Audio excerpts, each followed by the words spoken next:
پر تو صحابہ جو ہیں وہ لفظوں کی ویڈیو بناتے تھے. یہ ویڈیو نہیں لفظوں کی کہ بعد والوں کو ہو بہو منظر سامنے آ جائے, الفاظ ایسے بولتے تھے. تو صحابہ کہتے ہیں کہ جس وقت رسول پاک صلی اللہ علیہ وسلم اس جگہ اس بیان تک پہنچے, قال رسول اللہ صلی اللہ علیہ وسلم, اور آگے جملہ حالیہ ہے, کہا نبی اکرم صلی اللہ علیہ وسلم نے, اور حال یہ ہے کہ سرکار کیا کر رہے تھے, وَتَانَ بِمِخْصَرَتِهِ فِي الْمِنْبَرِ, سرکار نے اس حال میں کہ اپنا عصا منبر پہ مارا اور فرمایا کوئی عام بات نہیں, طیبہ طیبہ ہے.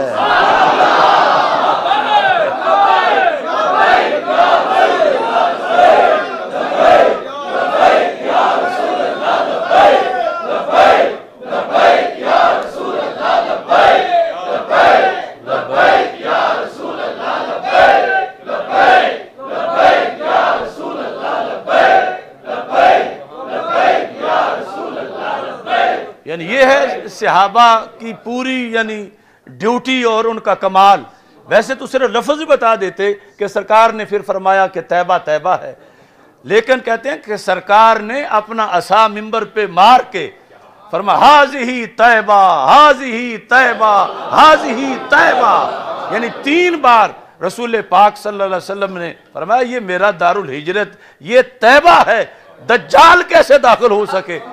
یعنی یہ رسول پاک صلی اللہ علیہ وسلم نے منبر پہ اپنا عصا مار کے, مخصرہ یہ عصا ہے منبر پہ, یعنی اس سے بھی پتا چلا کہ عصا ہاتھ میں ہونا اور پھر تقریر میں مار بھی لینا اس کو منبر پہ, یا پھر مکہ ہی مار لینا اس طرح. یعنی یہ اسی کا بعض نے یعنی مکہ کے ساتھ بھی ترجمہ کیا, لیکن جو زیادہ شارحین ہیں انہوں نے عصا کے ساتھ کیا کہ رسول پاک صلی اللہ علیہ وسلم نے منبر کی جانب میں اس طرح مارا, اور مار کے سرکار نے فرمایا ہاذہ طیبہ ہاذہ طیبہ ہاذہ طیبہ, یعنی تاکید کے لیے 3 بار رسول پاک صلی اللہ علیہ وسلم نے یہ ارشاد فرمایا. اب جس وقت یہاں پہنچے فقالا, تو رسول پاک صلی اللہ علیہ وسلم نے فرمایا الا هل كنت حدثتكم, بتاؤ یہی میں بیان کرتا تھا نا تمہارے سامنے. الا هل كنت حدثتكم, كنت حدثت ماضی استمراری, یہی میں کہا کرتا تھا نا تمہیں, یہی میں حدیث بیان کرتا تھا. فقال الناس نعم, تو سب نے کہا بالکل یا رسول اللہ صلی اللہ علیہ وسلم. تو رسول اکرم صلی اللہ علیہ وسلم نے فرمایا انہو فی بحر الشام او بحر الیمن لا بل من قبل المشرق, فرمایا وہ جزیرہ وہ بحر شام میں ہے. یعنی بڑا عجیب انداز ہے, یعنی بیان کرتے کرتے سرکار پھر حکمت کے تحت مبہم کر گئے. کس طرح فرمایا وہ بحر شام میں ہے یا بحر یمن میں ہے. یہاں پہنچ کر رسول اکرم فرماتے ہیں نہیں بلکہ وہ مشرق کی طرف ہے.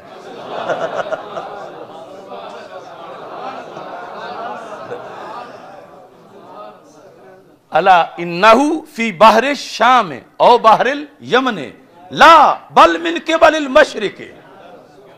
تو یعنی جو حکمت تھی کہ اس کو کچھ پردے میں بھی رکھنا ہے, کہ جہاں وہ باندھا ہوا ہے, اللہ کی حکمت ہے کہ وہ چھپی ہوئی جگہ ہے. تو اس لحاظ سے یعنی اگرچہ آج دنیا بڑی ایڈوانس ہو چکی ہے, تو ایسے جزیرے ابھی تک ہیں کہ یعنی جہاں انسانوں کی ان حالات میں بھی رسائی نہیں ہے, اگرچہ بحری جہاز اور کیا کچھ بن چکا ہے. اور اسی لیے یعنی کچھ ایسی چیزیں ہیں ریکارڈ پر کہ کچھ جہاز اڑے اور پھر ملے نہیں واپس, گرے کہاں تھے کہاں پہنچے کہاں.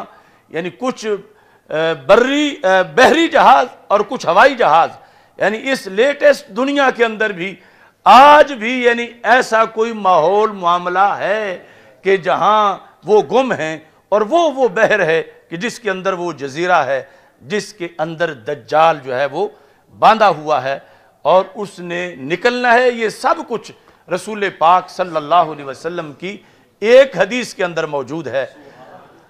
اب اس کی باقی باتیں انشاءاللہ پھر کسی وقت کریں گے. صرف آج جو ہے وہ فلسطین کے لحاظ سے جو موجودہ صورتحال ہے، ہمارا یہ مطالبہ ہے حکومت پاکستان اور افواج پاکستان سے بالخصوص، یعنی افواج پاکستان کا جس طرح فرض ہے واگا بارڈر سے انڈین فورس کو آگے نہ آنے دینا، اس سے کہیں بڑا فرض ہے مسجد اقصی کی حفاظت کرنا. تو ترجیحی بنیاد پر اعلان کیا جائے کہ پاکستان کی فوج بیت المقدس کی حفاظت کے لیے پہنچ رہی ہے. آپ سب یہ تقاضا کرتے ہیں؟ اور اس کے ساتھ آپ کے مشورے سے اگلی بات، اور اگر ان کی کوئی مجبوریاں ہیں تو رب کعبہ کی قسم ہمیں تو اجازت دے دیں. یعنی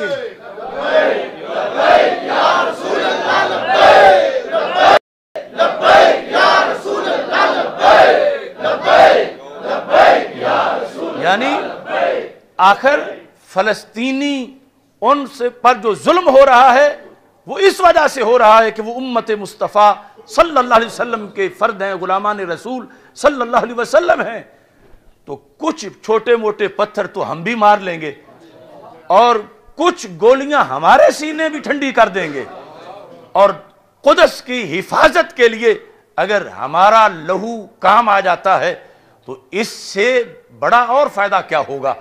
اس بنیاد پر یعنی حکومت بالکل واضح لفظوں میں ہمارا یہ مطالبہ ہے کہ اس فوج کو اجازت دی جائے، پاکستان کی سیکورٹی کے لیے بھی رہیں، لیکن ایک بڑی بہادر اور تجربہ کار فوج کا تھوڑا سا حصہ بھی اگر وہاں بھیج دیا جائے فلسطین میں اقصی کی حفاظت کے لیے، تو انشاءاللہ ہمارے فوجی ان صہیونیوں کو دن دہاڑے تارے دکھا دیں گے.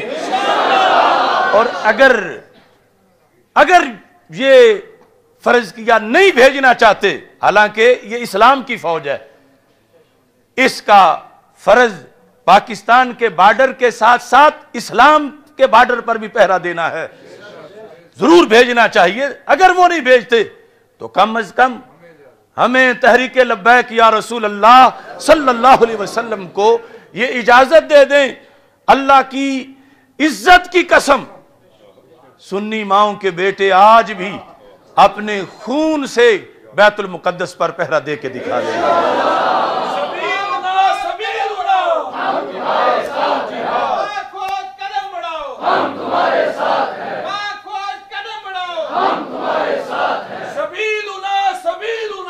الجہاد الجہاد سبیلنا سبیلنا الجہاد الجہاد. فلسطینیوں سے رشتہ کیا؟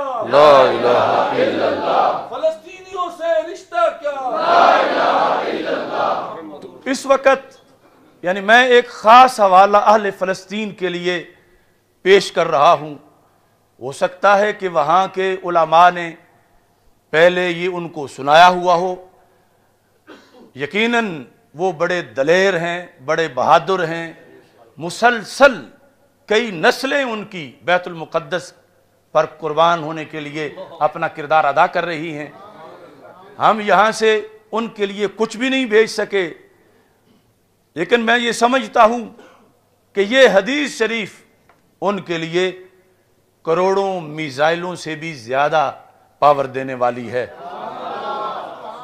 کہ ہمارے آقا صلی اللہ علیہ وسلم نے صدیوں پہلے یہ فرمایا تھا، لا تزال اصابۃ من امتی یقاتلون علی ابواب دمشق وما حولہ وعلی ابواب بیت المقدس وما حولہ لا يضرهم خذلان من خذلهم ظاہرین علی الحق الی ان تقوم الساعہ. رسول پاک صلی اللہ علیہ وسلم نے ایک خبر تو دمشق کے بارے میں دی، دوسری خبر جو مسند ابی یعلا کون سی کتاب ہے؟ مسند ابی یعلا میں حدیث نمبر 6386 جس کے بارے میں مجمع الزوائد میں کہا گیا کہ اس کے سارے راوی ثقہ ہیں، اور یہ پھر ہمارے عقیدے کے لحاظ سے ہی بات ہے کہ غیب کی خبر سرکار دے رہے ہیں۔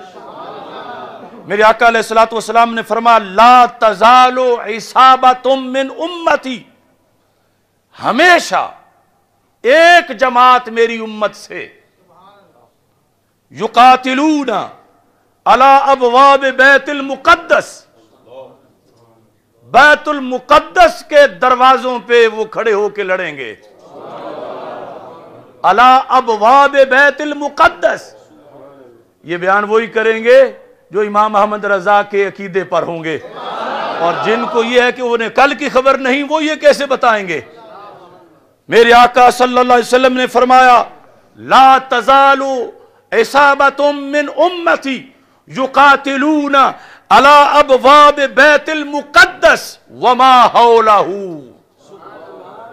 ہمیشہ میری امت کا ایک لشکر، میری امت کی ایک جماعت وہ جہاد کرے گی، قتال بالسیف، یعنی دست بدست لڑائی میں شریک ہوگی بیت المقدس کے دروازوں پر، وما حولہ، اور جو اس کے ارد گرد جگہ ہے اس پر وہ موجود ہوں گے۔ لا یضرہم خذلان من خذلہم، سرکار دو عالم صلی اللہ علیہ وسلم نے فرمایا ان پر بربادی مسلط کرنے والے ان کو کبھی بھی رسوا نہیں کر سکیں گے۔